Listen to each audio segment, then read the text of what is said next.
Orale, so here's what I did in Uganda. 5 years ago, I flew out here to film a documentary about Moses Onyango, a phenomenal man who grew up in a village. Basically, his story goes that at the age of 14, his infant nephew began convulsing of malaria. He goes from hut to hut asking his cousins if he can borrow a bicycle to take the child to the nearest hospital, which is 20 miles away, and they say, no, you poor people, you can't even afford a bicycle. So he scoops the baby in his arms, and he sprints as far and as fast as he possibly can to the nearest hospital, and the baby dies in his arms.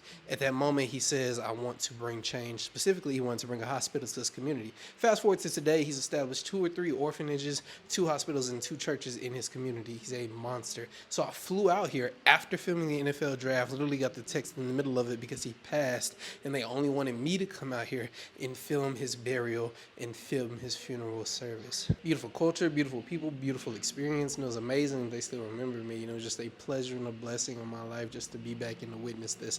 The crazy part about what we do is money's cool, but some of these experiences and the connections you make, you can't pay for that. You can't pay for an experience like being welcomed into a community, into a village, to be a part of a burial service and to be acknowledged. You can't pay for that.